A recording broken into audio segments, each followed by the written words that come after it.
ನಮಸ್ತೆ ಎಲ್ಲರಿಗೂ, welcome to my channel. Last ವಿಡಿಯೋದಲ್ಲಿ ಕ್ಲಾಸ್ 8 ಚಾಪ್ಟರ್ 2 ಬಸ್ ಕಿ ಯಾತ್ರಾ ಪಾಠದ ಪಾರ್ಟ್ 1 ವಿಡಿಯೋ ನೋಡಿದ್ವಿ.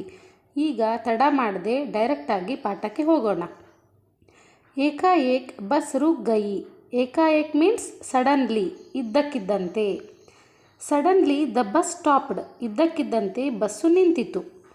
ಮಾಲೂಮ್ ಹುವಾ ಕಿ ಪೆಟ್ರೋಲ್ ಕಿ ಟಂಕಿ ಮೇ ಛೇದ್ ಹೋ ಗಯಾ ಹೇ. We got to know that the petrol tank had got a hole in it. ಛೇದ್ means hole ಅಂದರೆ ತೂತು. ಪೆಟ್ರೋಲ್ ಟ್ಯಾಂಕ್ಗೆ ತೂತು ಆಗಿರುವುದು ನಮಗೆ ತಿಳಿಯಿತು. ಡ್ರೈವರ್ ನೆ ಬಾಲ್ಟಿ ಮೇ ಪೆಟ್ರೋಲ್ ನಿಕಾಲ್ಕರ್ ಉಸ್ಸೆ ಬಗಲ್ ಮೇ ರಖಾ. So what driver did, because the petrol tank got a hole in it. Driver filled the petrol from the tank in a bucket and kept it aside. Then what he did? Petrol ಟ್ಯಾಂಕ್ಗೆ ತೂತು ಬಿದ್ದಿದ್ದರಿಂದ driver ಏನು ಮಾಡಿದ ಎಂದರೆ, driver ಟ್ಯಾಂಕಿನಿಂದ ಪೆಟ್ರೋಲನ್ನು ಬಕೆಟ್ನಲ್ಲಿ ತುಂಬಿಸಿ ಅದನ್ನು ಪಕ್ಕದಲ್ಲಿಟ್ಟನು. ನಂತರ ಅವನು ಏನು ಮಾಡಿದ ಎಂದರೆ, ಅವ್ರ ನಲಿ ಡಾಲ್ಕರ್ ಇಂಜನ್ ಮೇ ಬೇಜನೆ ಲಗ. ನಲಿ means pipe. And he inserted a pipe into the bucket and directed into the engine. So now the bucket was the petrol tank of the bus. So what the driver did? Driver took out the petrol from the petrol tank and filled it to a bucket, and from the bucket he directed it directly to the engine. So now the bucket was a petrol tank. What a pathetic condition, right? ಮತ್ತು ಅವನು ಬಕೆಟ್ಗೆ ಪೈಪನ್ನು ಸೇರಿಸಿದನು, ಇಂಜಿನ್ಗೆ ಕೂಡಿಸಿದನು. ಹಾಗಾಗಿ ಈಗ bucket ಬಸ್ಸಿನ petrol tank ಆಗಿತ್ತು. ಹಾಗಾದರೆ ಈಗ driver ಏನು ಮಾಡಿದ ಎಂದರೆ, ಪೆಟ್ರೋಲ್ ಟ್ಯಾಂಕ್ನಿಂದ ಪೆಟ್ರೋಲ್ ತೆಗೆದು ಬಕೆಟ್ಗೆ ತುಂಬಿಸಿದನು. ಅದು ನೇರವಾಗಿ ಇಂಜಿನ್ಗೆ ಕನೆಕ್ಟ್ ಆಯಿತು. ಅದಕ್ಕಾಗಿ ಈಗ ಬಕೆಟ್ ಪೆಟ್ರೋಲ್ ಟ್ಯಾಂಕ್ ಆಗಿತ್ತು. ಎಂತಹ ದಯನೀಯ ಸ್ಥಿತಿ ಅಲ್ಲವೇ? अब मैं उम्मीद कर रहा था कि थोड़ी देर बाद बस कंपनी के हिस्सेदार इंजन को निकाल कर गोद में रख लगे. उम्मीद means hoping. Now I was hoping that the bus co-owner will take the engine and keep it in his lap, because now the bucket was a new petrol tank. The writer was hoping that now the co-owner will took the engine and put it in his lap. ಈ bucket ಹೊಸ petrol tank ಆಗಿರುವುದರಿಂದ ಬಸ್ನ ಸಹ ಮಾಲೀಕರು ಇಂಜಿನನ್ನು ತೆಗೆದುಕೊಂಡು ಅದನ್ನು ತನ್ನ ಮಡಿಲಿನಲ್ಲಿ ಇಟ್ಟುಕೊಳ್ಳುತ್ತಾರೆ ಎಂದು ಲೇಖಕರು ಅಂದುಕೊಂಡರು. ಅವರು ಸೆ ನಲಿ ಸೆ petrol ಪಿಲಾಯೆಗೆ. And what he will do? He will feed it directly with the petrol with his hand. ಮತ್ತೆ ಅವನು ಏನು ಮಾಡುತ್ತಾನೆ ಅಂದರೆ, ಅವನು ನೇರವಾಗಿ ತನ್ನ ಕೈಯಿಂದ ಪೆಟ್ರೋಲನ್ನು ಇಂಜಿನ್ಗೆ ತಿನ್ನಿಸುತ್ತಾನೆ. ಜೈಸೆ ಮಾ ಬಚ್ಚೆ ಕೆ ಮುಹ್ ಮೇ ದೂದ್ ಕಿ ಶೀಶಿ ಲಗ್ತಿ ಹೇ. Just like a mother feeds a child milk with a glass bottle. So what happened in this paragraph? Suddenly the bus stopped and they got to know there is a hole in the petrol tank. The driver got down, he took the petrol tank and emptied it into a bucket, and he gave connection from the bucket directly to the engine. Seeing all this, the writer thought that the next step would be the engine will be on the co-owner's lap and he will feeding the petrol directly as if a mother feeds a child a milk with a glass bottle. ತಾಯಿಯು ಮಗುವಿಗೆ ಗಾಜಿನ ಬಾಟಲಿಯಿಂದ ಹಾಲು ಉಣಿಸಿದಂತೆ ಸಹ ಮಾಲೀಕರು ಇಂಜನ್ಗೆ ತನ್ನ ಮಡಿಲಿನಲ್ಲಿ petrol ಹಾಕುತ್ತಾರೆ ಎಂದು ಲೇಖಕರು ಅಂದುಕೊಂಡರು. ಈ ಪ್ಯಾರಾಗ್ರಾಫ್ನಲ್ಲಿ ಏನಾಯಿತು ಅಂದರೆ, ಇದ್ದಕ್ಕಿದ್ದಂತೆ ಬಸ್ ನಿಂತಿತ್ತು ಮತ್ತು ಪೆಟ್ರೋಲ್ ಟ್ಯಾಂಕ್ನಲ್ಲಿ ತೂತು ಇರುವುದು ಅವರಿಗೆ ತಿಳಿಯಿತು. ಡ್ರೈವರ್ ಕೆಳಗಿಳಿದು ಅವನು ಪೆಟ್ರೋಲ್ ಟ್ಯಾಂಕ್ ತೆಗೆದುಕೊಂಡು ಅದನ್ನು ಬಕೆಟ್ಗೆ ತುಂಬಿಸಿದನು ಮತ್ತು ಅವನು ಬಕೆಟ್ನಿಂದ ನೇರವಾಗಿ ಇಂಜಿನ್ಗೆ ಕನೆಕ್ಷನ್ ಕೊಟ್ಟನು. ಇದೆಲ್ಲವನ್ನು ನೋಡಿದ ಲೇಖಕರು ಮುಂದಿನ ಹೆಜ್ಜೆ ಏನಿರಬಹುದು ಎಂದು ಯೋಚಿಸಿ, ಈಗ ಇಂಜಿನ್ ಸಹ ಮಾಲೀಕರ ಮಡಿಲಲ್ಲಿ ಇರುತ್ತದೆ ಮತ್ತು ತಾಯಿಯು ಗಾಜಿನ ಬಾಟಲಿಯಿಂದ ಮಗುವಿಗೆ ಹಾಲು ನೀಡುವಂತೆ ಅವನು ನೇರವಾಗಿ ಪೆಟ್ರೋಲನ್ನು ನೀಡಬಹುದು ಎಂದು ಅಂದುಕೊಂಡರು. ಬಸ್ ಕಿ ಸಫ್ತಾರ್ ಅಬ್ 15-20 ಮೀಲ್ ಹೋ ಗಯಿ ಥಿ. Now the bus speed had reduce to 15 to 20 km/h. ಈಗ ಬಸ್ಸಿನ ವೇಗ ಅಂದರೆ ಸ್ಪೀಡ್ ಪ್ರತಿ ಕಿಲೋಮೀಟರ್ಗೆ 15 ರಿಂದ 20ಕ್ಕೆ ಕಡಿಮೆ ಆಯಿತು. मुझे उसके किसी हिस्से पर भरोसा नहीं था. ಭರೋಸಾ ಮೀನ್ಸ್ ಟ್ರಸ್ಟ್, ನಂಬಿಕೆ. I had no trust on any of its parts now. ಆ ಬಸ್ಸಿನ ಯಾವುದೇ ಭಾಗಗಳ ಮೇಲೆ ನನಗೆ ಈಗ ನಂಬಿಕೆ ಇರಲಿಲ್ಲ. ಬ್ರೇಕ್ ಫೇಲ್ ಹೋ ಸಕ್ತಾ ಹೇ. The brake fail could happen. Brake fail ಆಗಬಹುದು. ಸ್ಟೇರಿಂಗ್ ಟೂಟ್ ಸಕ್ತಾ ಹೇ. Steering wheel could also break. Steering wheel ಕೂಡ ಮುರಿಯಬಹುದು. प्रकृति के दृश्य बहुत लुभावनीय थे. But the nature view was very nice from the windows. ಆದರೆ ಕಿಟಕಿಯಿಂದ ಪ್ರಕೃತಿಯ ನೋಟವು ತುಂಬ ಚೆನ್ನಾಗಿತ್ತು. दोनों तरफ हरे भरे पेड़ थे जिन पर पक्षी बैठे थे. There were green trees on both the sides where birds were sitting. ಕಿಟಕಿಯಿಂದ ನೋಡುವಾಗ ಎರಡೂ ಕಡೆಯಲ್ಲೂ ಹಸಿರು ಮರಗಳಿದ್ದವು, ಅದರಲ್ಲಿ ಪಕ್ಷಿಗಳು ಕುಳಿತಿದ್ದವು. ಮೇ ಹರ್ पेड़ को अपना दुश्मन समझ रहा था. I was feeling as if all the trees are my enemies. दुश्मन means ಶತ್ರು, enemies. ಮರಗಳೆಲ್ಲ ನನ್ನ ಶತ್ರುಗಳು ಎಂಬ ಭಾವನೆ ನನ್ನಲ್ಲಿತ್ತು. जो भी पेड़ आता डर लगता कि इससे बस टकराएगी. Whichever tree will come, I would feel that as if this tree will definitely hit the bus. ಯಾವ ಮರ ಬಂದರೂ ಈ ಬಸ್ಸು ಆ ಮರಕ್ಕೆ ಗುದ್ದುವುದಂತೂ ನಿಜ ಎಂದು ನನಗೆ ಅನಿಸುತ್ತಿತ್ತು. ಒನ್ ನಿಕಲ್ ಜಾತಾ ತೋ ದೂಸರೆ ಪೇಡ್ ಕಾ ಇಂತಜಾರ್ ಕರ್ತಾ. When that tree passes I will wait for the another. But the writer was definitely sure the bus is going to hit into some tree. ಆ ಮರವು ಹಾದು ಹೋದಾಗ ನಾನು ಇನ್ನೊಂದಕ್ಕಾಗಿ ಕಾಯುತ್ತಿದ್ದೆ. ಆದರೆ ಬಸ್ಸು ಯಾವುದಾದರೂ ಮರಕ್ಕೆ ಡಿಕ್ಕಿ ಹೊಡೆದೇ ಹೊಡೆಯುತ್ತದೆ ಎಂದು ಲೇಖಕರಿಗೆ ಖಚಿತವಾಗಿತ್ತು. झील दिखती तो सोचता कि इसमें बस गोता लगा जाएगी.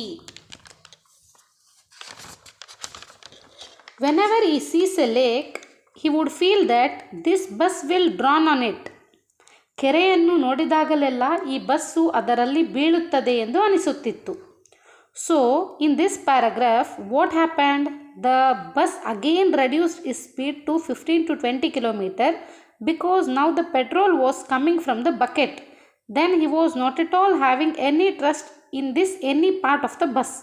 So, now he is describing about the nature view because both the sides having green trees, and he was afraid of whenever he saw tree, he would feel that now the bus is going to hit the tree. So he was very afraid, and whenever he saw a lake, he would feel that now the bus will fall into it and we all are going to drown. ಹಾಗಾಗಿ ಈ ಪ್ಯಾರಾಗ್ರಾಫ್ನಲ್ಲಿ ಏನಾಯಿತು ಎಂದರೆ, bus ಮತ್ತೆ ವೇಗವನ್ನು 15ರಿಂದ 20 ಕಿಲೋಮೀಟರ್ಗೆ ಇಳಿಸಿತು. ಏಕೆಂದರೆ ಈಗ ಬಕೆಟ್ನಿಂದ petrol ಬರುತ್ತಿತ್ತು. ಈಗ ಅವನಿಗೆ ಈ ಬಸ್ಸಿನ ಯಾವುದೇ ಭಾಗದ ಮೇಲೆ ನಂಬಿಕೆ ಇರಲಿಲ್ಲ. ಆದ್ದರಿಂದ ಈಗ ಅವರು ಪ್ರಕೃತಿಯ ನೋಟವನ್ನು ವಿವರಿಸುತ್ತಿದ್ದಾರೆ. ಏಕೆಂದರೆ ಎರಡೂ ಕಡೆ ಹಸಿರು ಮರಗಳು ಇದ್ದವು. ಆ ಮರವನ್ನು ಕಂಡಾಗಲೆಲ್ಲ ಅವನು ಹೆದರುತ್ತಿದ್ದನು. ಈಗ ಈ ಬಸ್ ಮರಕ್ಕೆ ಹೋಗಿ ಗುದ್ದುತ್ತದೆ ಎಂದು. ಒಂದು ಮರದಿಂದ ತಪ್ಪಿಸಿಕೊಂಡರೆ ಮತ್ತೊಂದು ಮರಕ್ಕೆ ಹೋಗಿ ಎಲ್ಲಿ ಗುದ್ದುತ್ತದೋ ಎಂದು ಮತ್ತಷ್ಟು ಹೆದರುತ್ತಿದ್ದನು. ಮತ್ತು ಅವನು ಕೆರೆಯನ್ನು ನೋಡಿದಾಗಲೆಲ್ಲ ಅವನಿಗೆ ಈಗ ಬಸ್ಸು ಅದರಲ್ಲಿ ಬೀಳುತ್ತದೆ ಮತ್ತು ನಾವೆಲ್ಲರೂ ಮುಳುಗುತ್ತೇವೆ ಎಂದು ಅಂದುಕೊಳ್ಳುತ್ತಿದ್ದನು. ಏಕಾಏಕ್ ಫಿರ್ ಬಸ್ ರುಕಿ. Suddenly the bus stopped again. ಇದ್ದಕ್ಕಿದ್ದಂತೆ ಮತ್ತೆ ಬಸ್ಸು ನಿಂತಿತ್ತು. ಡ್ರೈವರ್ನೇ ತರಹ ತರಹ ಕಿ ತರ್ಕೀಬೆ ಕಿ ಪರ್ ವಹ ಚಲಿ ನಹಿ. ತರ್ಕೀಬೆ ಮೀನ್ಸ್ ಟ್ರಿಕ್ಸ್ ಅಂದರೆ ಉಪಾಯ. The driver tried lot of tricks but the bus did not move. Driver ಸಾಕಷ್ಟು ಉಪಾಯಗಳನ್ನು ಮಾಡಿದರೂ ಬಸ್ ಮುಂದೆ ಹೋಗಲಿಲ್ಲ. सविनय अवज्ञा आंदोलन शुरू हो गया था. Now the civil disobedience movement had started. ಈಗ ನಾಗರಿಕ ಅಸಹಕಾರ ಚಳುವಳಿ ಪ್ರಾರಂಭವಾಯಿತು. कंपनी के हिस्सेदार कह रहे थे, बस तो फर्स्ट क्लास की जी, यह तो इत्फाक की बात है. Now the company's co-owner was saying, bus is in first class condition. It's just a coincidence. He was telling this because the bus again stopped. So he is telling the bus is in first class condition, but it stops again because of some coincidence. ಈಗ ಕಂಪನಿಯ ಸಹ ಮಾಲೀಕರು bus first class ಸ್ಥಿತಿಯಲ್ಲಿದೆ, ಇದು ಕೇವಲ ಕಾಕತಾಳೀಯ ಎಂದು ಹೇಳುತ್ತಿದ್ದರು.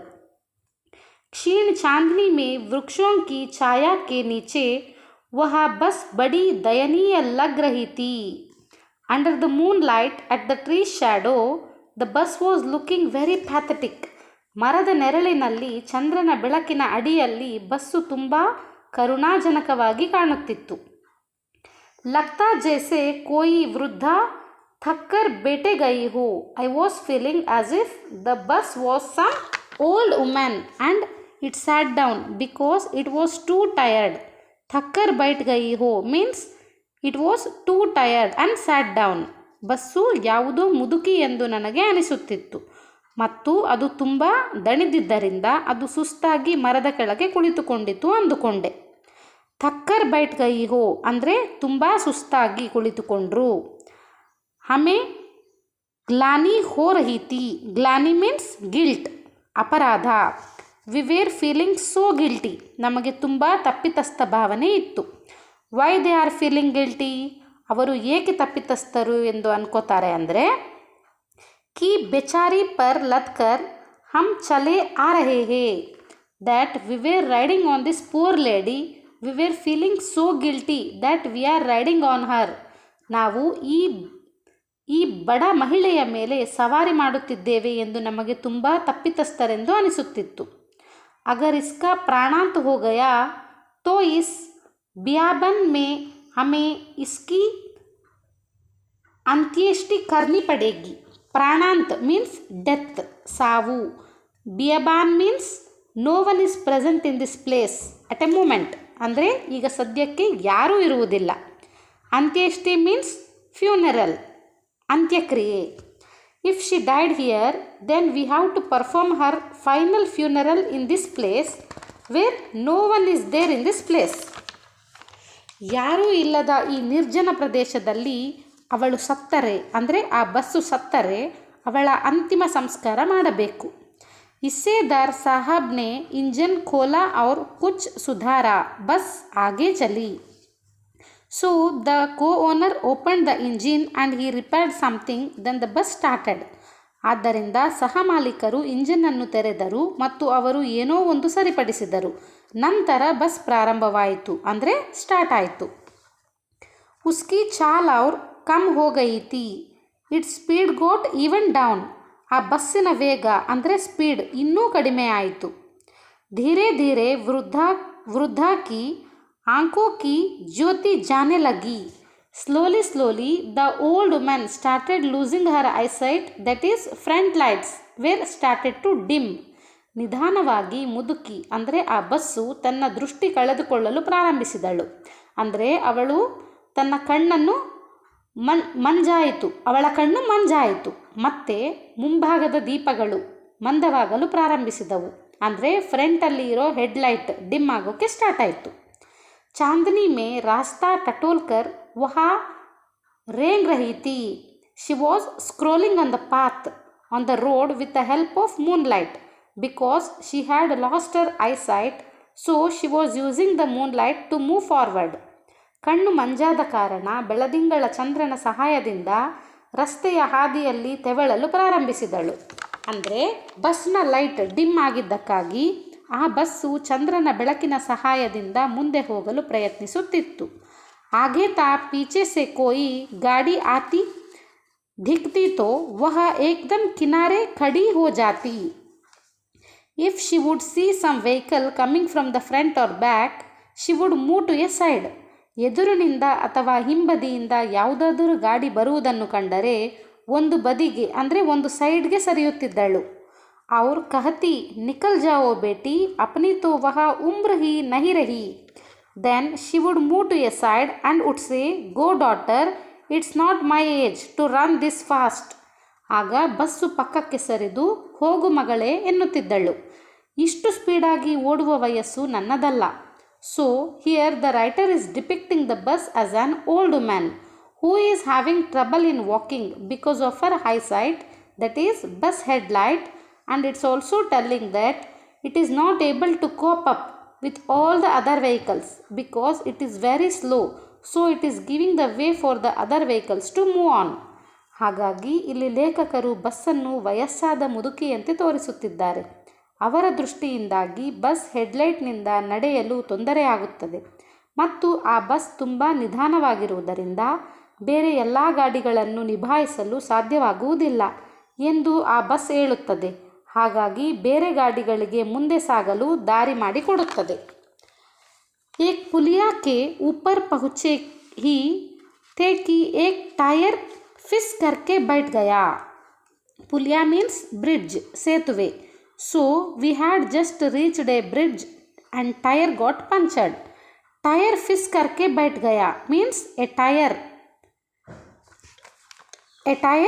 punctured. Tyre puncture ಆಯಿತು. ಆ ಬಸ್ಸು ಈಗ ತಾನೇ ಸೇತುವೆಯನ್ನು ತಲುಪಿತು ಮತ್ತು ಟೈರ್ ಪಂಚರ್ ಆಯಿತು. ವಹ ಬಹುತ್ ಜೋರ್ ಸೆ ಹಿಲ್ಕರ್ ಥಮ್ ಗಯಿ. So what happened? The bus shaked very heavily and sat down. ಮತ್ತೆ ಏನಾಯಿತು ಅಂದರೆ ಬಸ್ಸು ಜೋರಾಗಿ ಅಲುಗಾಡಿ ಕೆಳಗೆ ಕುಳಿತುಕೊಂಡಿತು. ಅಗರ್ ಸ್ಪೀಡ್ ಮೇ ಹೋತಿ ತೋ ಉಚ್ಚಲ್ಕರ್ ನಾಲೆ ಮೇ ಗಿರ್ ಜಾತಿ. ನಾಲೆ ಮೀನ್ಸ್ ಡ್ರೈನೇಜ್, ಒಳಚರಂಡಿ. If she was on the high speed, it would have jumped and fall into the drainage. ಅವಳು ತುಂಬ ಸ್ಪೀಡಾಗಿ ಹೋಗ್ತಿದ್ರೆ ಅಂದರೆ ಆ ಬಸ್ಸು ಹಾರಿ ಚರಂಡಿ ಒಳಗೆ ಬೀಳ್ತಾ ಇತ್ತು. ಅಂದರೆ ಅವಳು ತುಂಬ ಸ್ಪೀಡಾಗಿ ಹೋಗ್ತಾ ಇದ್ದರೆ ಆ ಬಸ್ಸು ಹಾರಿ ಚರಂಡಿ ಒಳಗೆ ಬೀಳ್ತಾ ಇತ್ತು. मैंने उस कंपनी के हिस्सेदार की तरफ पहली बार श्रद्धा भाव से देखा. श्रद्धा भाव means Gaurav, respect. I looked at the co-owner with give respect to the first time. Why he looked at the co-owner with respect? ನಾನು ಸಹ ಮಾಲೀಕರನ್ನು ಮೊದಲ ಬಾರಿಗೆ ಗೌರವದಿಂದ ನೋಡುತ್ತೇನೆ. ಯಾಕೆ ಅವನನ್ನು ನಾನು ಗೌರವದಿಂದ ನೋಡ್ತಾ ಇದ್ದೇನೆ ಅಂದರೆ ವಹ ಟೈರೋं की हालत जानते हैं फिर भी जान हथेली पर लेकर इसी बस से सफ़र कर रहे हैं. So why we saw with give respect to the co-owner? Because the co-owner already knew the condition of the tire, but still he decided to ride on that bus by putting his life in danger. ನಾವು ಆ ಬಸ್ಸಿನ ಸಹ ಮಾಲೀಕರಿಗೆ ಯಾಕೆ ಗೌರವ ಕೊಡಬೇಕು ಅನ್ನಿಸ್ತು ಅಂದರೆ ಆ ಸಹ ಮಾಲೀಕರಿಗೆ ಆ ಬಸ್ಸಿನ ಟೈರಿನ ಸ್ಥಿತಿ ಮೊದಲೇ ಗೊತ್ತಿತ್ತು. ಆದರೂ ಅವರು ತನ್ನ ಜೀವ ಅಪಾಯದಲ್ಲಿ ಇದ್ದರೂ ಕೂಡ ನಾನು ಅದೇ ಬಸ್ಸಿನಲ್ಲಿ ಪ್ರಯಾಣಿಸಬೇಕು ಅಂತ ನಿರ್ಧರಿಸಿದ್ದ ಕಾರಣಕ್ಕೆ ನಾವು ಸಹ ಮಾಲೀಕರಿಗೆ ಮೊದಲ ಬಾರಿ ಗೌರವ ಕೊಡಬೇಕು ಅಂದ್ಕೊಂಡ್ವಿ. ಉತ್ಸರ್ಗ್ ಕಿ ऐसी ಭಾವನಾ ದುರ್ಲಭ है. ಉತ್ಸರ್ಗ್ ಮೀನ್ಸ್ ಟ್ರಸ್ಟ್, ನಂಬಿಕೆ. So there was very less cases for this much trust. ಎಷ್ಟೋ ಪ್ರಕರಣಗಳು ಇದ್ದವು, ಇಷ್ಟೊಂದು ನಂಬಿಕೆ ಇರೋದು ಬಹಳ ಕಡಿಮೆ. ಅಂದರೆ ಆ ಬಸ್ಸಿನ ಮೇಲೆ ಅವರಿಗೆ ಅಗಾಧವಾದ ನಂಬಿಕೆ ಇತ್ತು. सोचा इस आदमी के साहस और बलिदान भावना का सही उपयोग नहीं हो रहा है. साहस मीन्स करेज, धैर्य. बलिदान मीन्स ಸ್ಯಾಕ್ರಿಫೈಸ್, ತ್ಯಾಗ. ಉಪಯೋಗ ಮೀನ್ಸ್ ಯುಟಿಲೈಸ್ಡ್, ಬಳಸಿಕೊಳ್ಳುವುದು. So he thought this man's courage and sacrifice has not been utilized properly. ಹಾಗಾಗಿ ಈ ವ್ಯಕ್ತಿಯ ಅಂದರೆ ಸಹ ಮಾಲೀಕರ ಧೈರ್ಯ ಮತ್ತು ತ್ಯಾಗವನ್ನು ಸರಿಯಾಗಿ ಬಳಸಲಾಗಿಲ್ಲ ಎಂದು ಅಂದುಕೊಂಡರು. ಇಸೆ ತೋ ಕಿಸಿ ಕ್ರಾಂತಿಕಾರಿ ಆಂದೋಲನ ಕಾ ನೇತಾ ಹೋನಾ ಚಾಹಿಯೇ. It should have been some leader in revolutionary movement. ಅವರು ಕ್ರಾಂತಿಕಾರಿ ಚಳುವಳಿಯಲ್ಲಿ ನಾಯಕರಾಗಬೇಕಿತ್ತು. ಅಗರ್ ಬಸ್ ನಾಲೆ ಮೇ ಗಿರ್ ಪಡ್ತಿ ಔರ್ ಹಮ್ ಸಬ್ ಮರ್ ಜಾತೆ. If this bus would have fallen into this drainage and we would all have died. ಈ ಬಸ್ಸು ಈ ಚರಂಡಿಗೆ ಬಿದ್ದಿದ್ದರೆ ನಾವೆಲ್ಲ ಸಾಯುತ್ತಿದ್ದೆವು. तो देवता बाहे पसारे उसका इंतजार करके. Then the God will wait for it with his both hands wide open. ಆಗ ದೇವರು ತನ್ನ ಎರಡೂ ಕೈಗಳನ್ನು ತೆರೆದು ಅವರನ್ನು ಸ್ವಾಗತಿಸುತ್ತಾನೆ. कहते वहाँ महान आदमी आ रहा है जिसने एक टायर के लिए प्राण दे दिए. मर गया पर टायर नहीं बदला. And the God will say here comes the great man who sacrificed his life for a tire, but he did not change the tire. ಮತ್ತು ದೇವರು ಹೇಳುತ್ತಾರೆ, ಇಲ್ಲಿ ಟೈರ್ಗಾಗಿ ತನ್ನ ಪ್ರಾಣವನ್ನು ತ್ಯಾಗ ಮಾಡಿದ ಮಹಾನ್ ವ್ಯಕ್ತಿ ಬರುತ್ತಾನೆ, ಆದರೆ ಅವನು ಟೈರ್ ಮಾತ್ರ ಬದಲಾಯಿಸಲು ಆಗಲಿಲ್ಲ ಎಂದು. ದೂಸರಾ ಘಿಸ್ ಟೈರ್ ಲಗಾಕರ್ ಬಸ್ ಫಿರ್ ಚಲಿ. ಘಿಸಾ ಮೀನ್ಸ್ ಆಲ್ರೆಡಿ ವಾರ್ನ್ ಟೈರ್, ಈಗಾಗಲೇ ಸವೆದಿರುವ tyre. So after fixing another worn tyre the bus again started running. ಮತ್ತೊಂದು ಸವೆದಿರುವ ಟೈರನ್ನು ಫಿಕ್ಸ್ ಮಾಡಿದ ನಂತರ ಬಸ್ ಮತ್ತೆ ಓಡಲು ಪ್ರಾರಂಭಿಸಿತು. ಅಬ್ ಹಮ್ನೆ ವಕ್ತ್ ಪರ್ ಪನ್ನಾ ಪಹುಂಚನೆ की उम्मीद छोड़ दी थी. Now we had left hope to reach the Panna at the right time because it was moving very slowly. And with all these incidents, they had left that hope that they would reach Panna at the right time. ಈಗ ನಾವು ಪನ್ನಾವನ್ನು ಸರಿಯಾದ ಸಮಯಕ್ಕೆ ತಲುಪುವ ಭರವಸೆಯನ್ನು ಬಿಟ್ಟಿದ್ದೇವೆ, ಏಕೆಂದರೆ ಈ ಎಲ್ಲ ಘಟನೆಗಳೊಂದಿಗೆ ನಿಧಾನವಾಗಿ ಚಲಿಸುತ್ತಿತ್ತು. ಪನ್ನಾ ಕಭಿ ಭಿ ಪಹುಂಚನೆ ಕಿ ಉಮ್ಮೀದ್ ಛೋಡ್ ದಿ ಥಿ. What Panna? Now they had lost hope to reach anywhere at any time because now it was very risky. They had left hope that they would reach anywhere at all. ಏನು ಪನ್ನ? ಈಗ ಅವರು ಯಾವುದೇ ಸಮಯದಲ್ಲಿ ಎಲ್ಲಿಗಾದರೂ ತಲುಪುವ ಭರವಸೆಯನ್ನು ಕಳೆದುಕೊಂಡಿದ್ದರು, ಏಕೆಂದರೆ ಈಗ ಅದು ತುಂಬ ಅಪಾಯಕಾರಿಯಾಗಿದೆ. ಲಗ್ತಾ ಥಾ ಜಿಂದಗಿ ಇಸಿ ಬಸ್ ಮೇ ಗುಜಾರನಿ ಹೇ. They felt that it was like we will have to live our whole life in this bus. ಈ ಬಸ್ಸಿನಲ್ಲಿ ನಾವು ನಮ್ಮ ಇಡೀ ಜೀವನವನ್ನು ನಡೆಸಬೇಕು ಎಂದು ಅವರು ಅಂದುಕೊಂಡರು. और इससे सीधे में लोक को प्रयाण कर जाना है and directly we have to leave the world with it. We will die. There is no destination and all. We all live in the bus whole life and we will die in this bus. ಮತ್ತು ನೇರವಾಗಿ ನಾವು ಅವರೊಂದಿಗೆ ಜಗತ್ತನ್ನು ಬಿಟ್ಟು ಹೋಗಬೇಕು, ಏಕೆಂದರೆ ನಾವು ಸಾಯುತ್ತೇವೆ, ಅಂದರೆ ನಾವು ಜೀವನ ಪೂರ್ತಿ ಬಸ್ಸಿನಲ್ಲಿ ಬದುಕುತ್ತೇವೆ ಮತ್ತು ನಾವು ಈ ಬಸ್ಸಿನಲ್ಲಿ ಸಾಯುತ್ತೇವೆ ಅಂದುಕೊಂಡರು. ಇಸ್ ಪೃಥ್ವಿ ಪರ್ ಉಸ್ಕಿ ಕೋಯಿ ಮಂಜಿಲ್ ನಹಿ ಹೇ. ಮಂಜಿಲ್ ಮೀನ್ಸ್ ಡೆಸ್ಟಿನೇಷನ್, ತಲುಪುವ ದಾರಿ. There was no destination for this bus on this earth. ಈ ಭೂಮಿಯ ಮೇಲೆ ಈ ಬಸ್ಸಿಗೆ ಗಮ್ಯಸ್ಥಾನವಿರಲಿಲ್ಲ, ಅಂದರೆ ತಲುಪುವ ದಾರಿ ಇರಲೇ ಇಲ್ಲ. ಹಮಾರಿ ಬೇತಾಬಿ ತನಾವ್ ಖತಮ್ ಹೋ ಗಯಾ. ಬೇತಾಬಿ ಮೀನ್ಸ್ ಇಂಪೇಷನ್ಸ್, ಅಸಹನೆ. ತನಾವ್ ಮೀನ್ಸ್ ಟೆನ್ಷನ್, ಉದ್ವೇಗ. So impatience and tension everything got over. ಆದ್ದರಿಂದ ಅಸಹನೆ ಮತ್ತು ಉದ್ವೇಗ ಎಲ್ಲವೂ ಮುಗಿದಿದೆ. ಅಂಬಡೆ इत्मीनान से घर की तरह बैठ गए. इत्मीनान मीन्स ವೆರಿ ರಿಲ್ಯಾಕ್ಸ್ಡ್ ವೇ, ತುಂಬ ಶಾಂತ ರೀತಿಯಲ್ಲಿ. So we sat on it very relaxed way as if we sit on our houses. ಆದ್ದರಿಂದ ನಾವು ನಮ್ಮ ಮನೆಗಳಲ್ಲಿ ಕುಳಿತುಕೊಳ್ಳುವಂತೆ ನಾವು ಆ ಬಸ್ಸಿನ ಒಳಗೆ ತುಂಬ ಶಾಂತವಾಗಿ ಕುಳಿತಿದ್ದೇವೆ. ಚಿಂತಾ ಜಾತಿ ರಹಿ. The tension kept on decreasing. ಉದ್ವೇಗ ಅಂದರೆ ಟೆನ್ಷನ್ ಕಡಿಮೆಯಾಗುತ್ತಲೇ ಇತ್ತು. ಹಸಿ ಮಜಾಕ್ ಚಾಲು ಹೋ ಗಯಾ and we started having fun and laughter. ಮತ್ತು ನಾವೆಲ್ಲ ಮೋಜು ಮತ್ತು ನಗುವನ್ನು ಪ್ರಾರಂಭಿಸಿದ್ದೇವೆ, ಅಂದರೆ ಇನ್ನೇನು ಮಾಡೋದು, ಮುಗೀತು ನಮ್ಮ ಕತೆ, ಸುಮ್ಮನೆ ಆರಾಮಾಗಿ ಮೋಜು ಮಾಡ್ತಾ ನಗಾಡೋಕ್ಕೆ ಸ್ಟಾರ್ಟ್ ಮಾಡಿದರು. So that's all about the chapter. This chapter was written by Harishankar Parsai. ಈ ಪಾಠವನ್ನು ಬರೆದವರು ಹರಿಶಂಕರ್ ಪರಸಾಯಿ. ಇಲ್ಲಿಗೆ ಈ ಪಾಠ ಮುಗಿಯಿತು. ನಿಮಗೆಲ್ಲ ಈ ಪಾಠ ಅರ್ಥ ಆಗಿದೆ ಅಂತ ಅನ್ಕೋತೀನಿ. ನಿಮಗೆ ಈ ಪಾಠ ಯೂಸ್ಫುಲ್ ಅಂತ ಅನಿಸಿದರೆ ದಯವಿಟ್ಟು ಸಬ್ಸ್ಕ್ರೈಬ್ ಮಾಡ್ಕೊಳ್ಳಿ. ನೆಕ್ಸ್ಟ್ ವಿಡಿಯೋದಲ್ಲಿ ಮುಂದಿನ ಪಾಠದ ಬಗ್ಗೆ ಇನ್ನೂ ಹೆಚ್ಚು ತಿಳ್ಕೊಳ್ಳೋಣ. Thank you.